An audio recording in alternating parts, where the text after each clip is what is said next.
A'udzu billahi minasyaitonir rajim. Bismillahirrahmanirrahim. Manjat kelapa di waktu pagi sambil jualan pisau belati. Allah tidak melihat rupa dan harta yang tinggi, tetapi Allah melihat amalan dan juga hati. Assalamualaikum warahmatullahi wabarakatuh. Alhamdulillah, wassalatu wassalamu ala rasulillah wa ala alihi wa mawala, amma ba'du. Sahabat-sahabatku yang dirahmati Allah Subhanahu wa taala. Sebuah kalimat indah yang disampaikan oleh Habib Quraisy Hafizahullah taala, yang mana beliau mengatakan tinggi dan banyaknya ilmu memang tidak menjamin seseorang menjadi soleh, tetapi keindahan akhlak, kejernihan akal, dan kesucian hati jauh lebih mulia dan lebih disenangi di hadapan Allah Ta'ala. Sahabat-sahabatku yang dirahmati Allah Subhanahu wa Ta'ala, begitu indah, begitu membuat senang kita yang senantiasa berusaha untuk memperbaiki akhlak kita. Karena memang Allah juga berfirman, atau Rasulullah bersabda, kata Rasulullah SAW, kata beliau, innallaha la yanzuru ila suwarikum wa amwalikum walakin yanzuru ila qulubikum wa amalikum. Sesungguhnya Allah tidak melihat kepada rupa dan harta kalian, tetapi Allah melihat hati dan amalan kalian. Jadi barometer yang Allah lihat itu bukan daripada rupa kita, wajah yang ganteng, yang cantik, kemudian tubuh yang sempurna. Bukan itu yang dilihat. Allah melihat ke dalam hati seseorang. Dilihat nih hatinya bagaimana, apakah hatinya baik atau buruk. Sebagaimana Rasulullah SAW juga bersabda, ala wa inna fil jasadi mudghah. Ketahuilah bahwa dalam diri atau dalam jasad ini ada segumpal darah. Segumpal darah. Idza salahat salahal jasadu kulluh. Jika ia baik, maka baik seluruh jasadnya. Wa idza fasadat fasadal jasadu kulluh. Jika ia rusak, maka rusak pula seluruh tubuhnya. Ala wahyal qalb. Ketahuilah bahwa ia adalah hati atau jantung.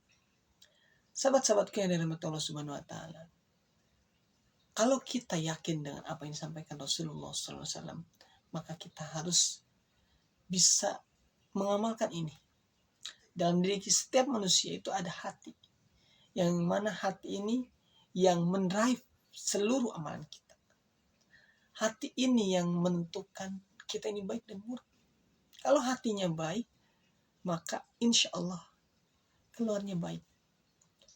Perangai kita baik, senyum kita terpancar, amalan kita juga mempesona. Tetapi jika ia buruk, hati kita buruk, jantung kita buruk, maka yang keluar itu akan sama seperti apa yang di dalamnya. Orang lain benci melihat kita karena kita perangainya bengis, pemarah, senangnya bully, gak senang lihat orang senang, justru senang ketika melihat orang susah. Ini kalau hatinya buruk, maka kita harus selalu introspeksi, lihat hati kita apakah baik atau buruk.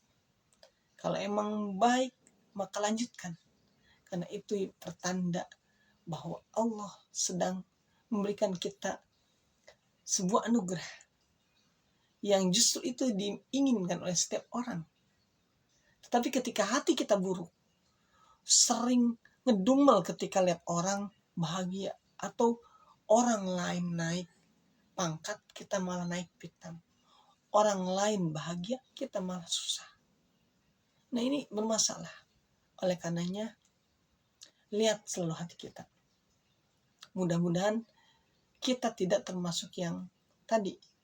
Kalau kata Habib Quraish Baharun,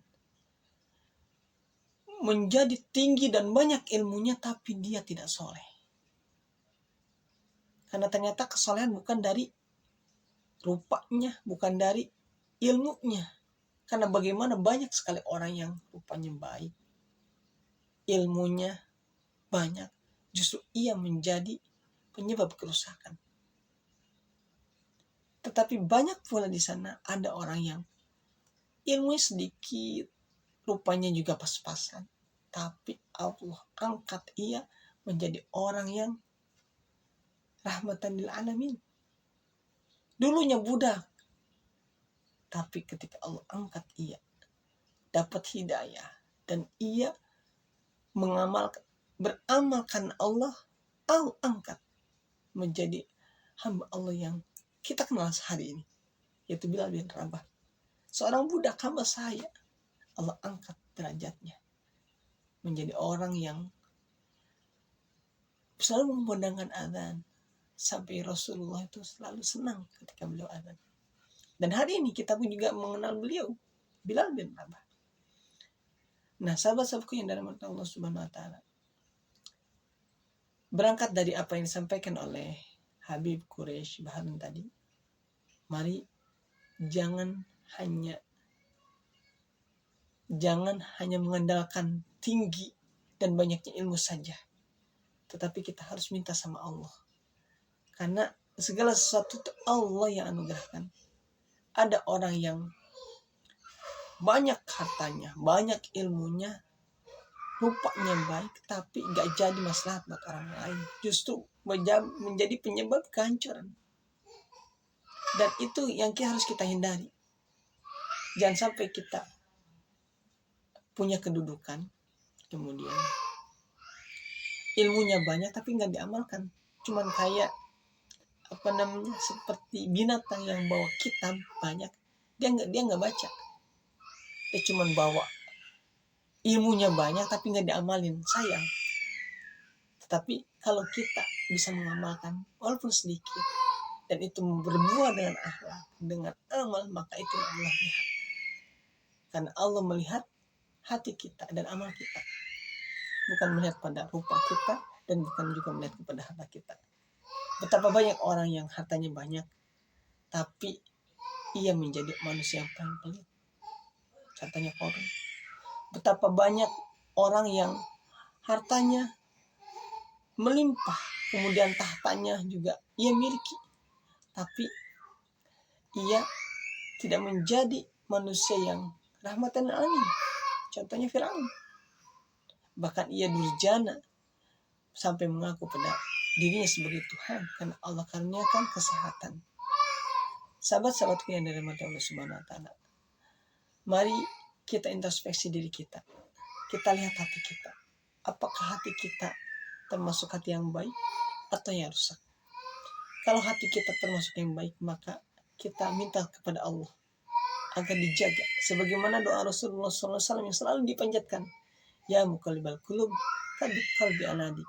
Wahai yang maha pembulak balik hati, teguhkanlah hatiku dalam agamamu. Begitu pula yang sudah rusak hatinya, minta sama Allah biar Allah balikkan dari hati yang rusak, yang selalu hasad kepada orang lain, selalu menginginkan keburukan buat orang lain. Maka dengan doa ini semoga Allah menjadikan hati kita menjadi hati yang sebagaimana Rasulullah harapkan, yaitu yang teguh dalam agama Islam. Teman-teman yang dirahmati Allah Subhanahu wa taala, semoga kita termasuk hamba-hamba Allah yang selalu dibimbing untuk selalu menjadi hamba Allah yang baik ketika hidup dan husnul khatimah ketika nanti kembali kepadanya. Barakallahu fikum. Kebahagiaanmu adalah kebaikanmu. Assalamualaikum warahmatullahi wabarakatuh.